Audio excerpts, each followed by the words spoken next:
Hi friends, स्वागत है आप सभी का हमारे चैनल पे। तो पिछली बार हमने सिग्नल फ्लो ग्राफ में मैसन स्क्रीन फार्मूला का बेसिक डिस्कस किया था कि लूप क्या है, फॉरवर्ड पाथ क्या है, डेल के क्या है, पी के क्या है, मीन्स कि इसी तरह। तो आज हम इसे एक एग्जांपल के थ्रू समझने की कोशिश करते हैं। तो यहीं पे Y S upon X S transfer function calculate करना है। तो पहले हम देखते हैं कि यहीं पे फॉरवर्ड पाथ कितने होते हैं। तो फॉरवर्ड पाथ के डेफिनेशन के अकॉर्डिंग इनपुट्स के स्टार्ट करना चाहिए और आउटपुट पे ख़त्म करना चाहिए। तो वहीं पे ई बी सी और डी वो फॉरवर्ड पाथ वो सब गेन है। तो देखते हैं पहले हमने यहीं से एक्सेस से स्टार्ट किया, फिर ए पे गए, बी पे गए, सी डी और वाई एस तक फाइनली पहुंच गए। तो ये हमारा ए बी सी डी एक फॉरवर्ड पाथ होगा। अब देखते हैं दूसरा कोई फॉरवर्ड पाथ होता है या नहीं।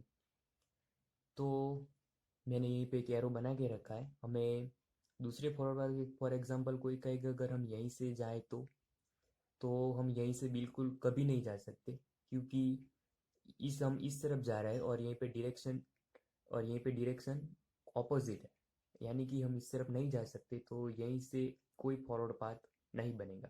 मैंने पहले भी कहा था कि एग्जाम्पल में डायरेक्शन गिवन होगी और डायरेक्शन के बिना न तो कोई कभी लूप बनता है और न ही कभी फॉरवर्ड पाथ बन सकता है। तो यहीं पे सिर्फ एक ही फॉरवर्ड पाथ होगा और वो होगा ए बी सी और डी। अब देखते हैं transfer function. Overall transfer function का फॉर्मूला ये था सिग्मा डेल के पी के अपॉन डेल। उसमें डेल के क्या है वो हम पिछली बार डिस्कस कर चुके हैं, तो फिर से एक बार उसकी डेफिनेशन याद कर ले जाए। तो डेल के means one minus sum of all the loop की विच नॉट टच पी के फॉरवर्ड पाथ, कि ऐसे लूप की जो पी के फॉरवर्ड पाथ को टच नहीं करनी चाहिए। उसके बाद plus sum of product of two non touching loop, दो नॉन टचिंग लूप की जो पी के फॉरवर्ड पाथ को टच न करते हो। उसके बाद अगर रिक्वायरमेंट है तो minus sum of three non touching loop which is not touch with the P के फॉरवर्ड पाथ। तो इसी तरह कुछ डेल के का रहेगा। तो देखते हैं एग्जाम्पल में। तो ये एक डेल के का डेफिनेशन है, क्योंकि आपको रिमेंबर होगा। तो इसके लिए पहले हमें लूप फाइंड आउट करने होंगे कि इस एग्जांपल में लूप कितने हैं। तो अब तो आपको बहुत इजीली आइडिया आ गया होगा कि यहीं पे चार लूप होंगे, इसके अलावा और कोई लूप हो नहीं सकता, क्योंकि फिर लूप बनाने जाएंगे तो ये जो नोड है ये हमारे, इन सब नोडों को हम दो बार टच कर जाएंगे। देखिए यहीं पे चार लूप बनेंगे, एक ये L1, L2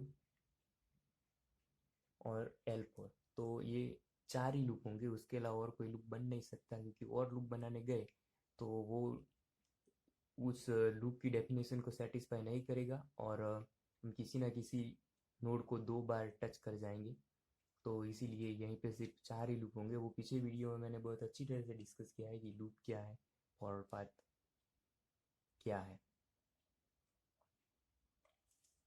और फॉरवर्ड पाथ हमारा कभी लूप के फॉर्म में नहीं होता, इसीलिए भी यहीं पे तो ये भी आपके ध्यान में रखिएगा, यहीं पे सिर्फ एक ही फॉरवर्ड पाथ होगा। अब देखते हैं loop L1।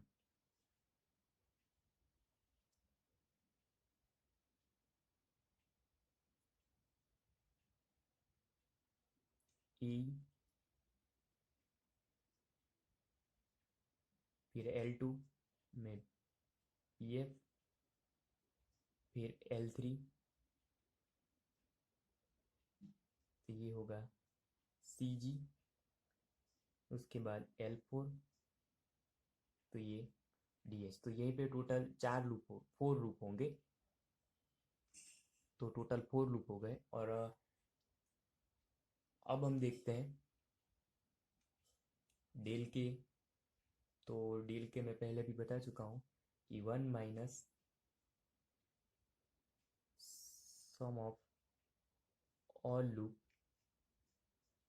Not touch with P के फॉरवर्ड पाथ।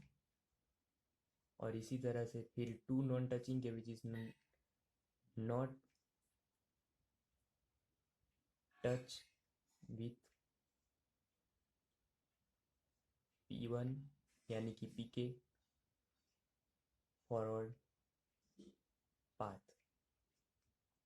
और इसी तरह चलता रहेगा। तो यहाँ पे हम देखते हैं डेल वन, क्या यहीं पे कोई ऐसा लूप है कि जो पी के फॉरवर्ड पाथ को टच नहीं कर रहा है?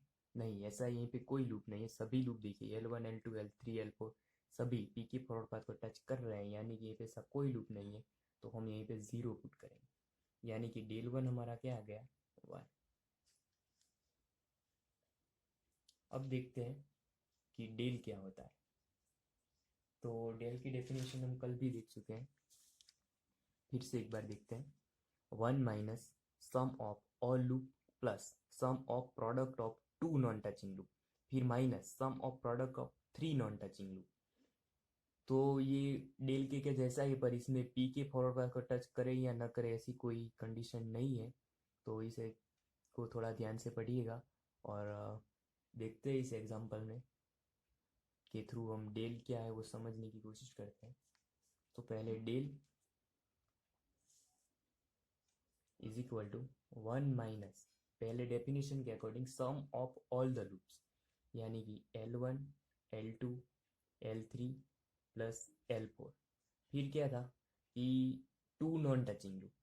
तो यहीं पे 2 नॉन टचिंग लूप वो कौन से होंगे? तो L1 L3 होगा, फिर L2 L4 होगा कि जो एक दूसरे को टच नहीं कर रहे, और उसके अलावा L1 और L4 वो भी एक दूसरे को टच नहीं कर रहे हैं।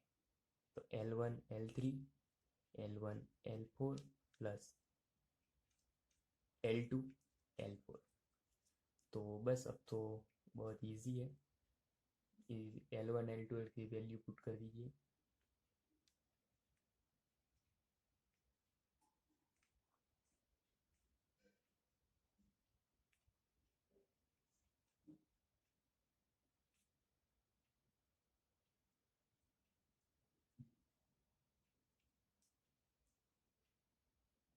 तो और इन सभी की वैल्यू इस फॉर्मूला में पुट कर देंगे हम।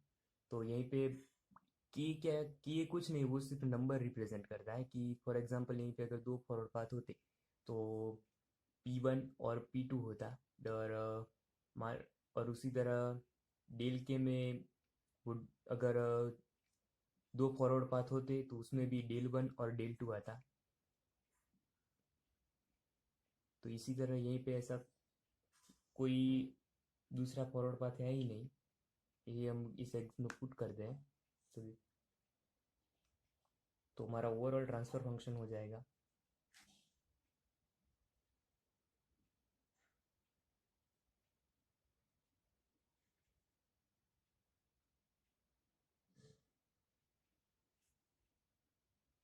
प्लस ए सी जी प्लस ई डी एच और प्लस बी एफ सी जी। तो अगली वीडियो तो यहाँ पे यहाँ तक आप सभी को बहुत अच्छी तरह समझ आया होगा, आई होप। अगली वीडियो में हम फिर से नए एग्जाम्पल डिस्कस करेंगे कि जो गेट में आए हुए हैं वो, मैं वो सभी एग्जाम्पल डिस्कस करूँगा कि जो गेट में आए हुए हैं। तो ओके, उम्मीद करता हूँ आप सभी को बहुत अच्छी तरह समझ आ रहा होगा और थैंक्स फॉर वॉचिंग। अगर आपको हमारा वीडियो अच्छा लगता है तो लाइक करें, सब्सक्राइब करें और ज़्यादा से ज़्यादा शेयर करें। Thank you.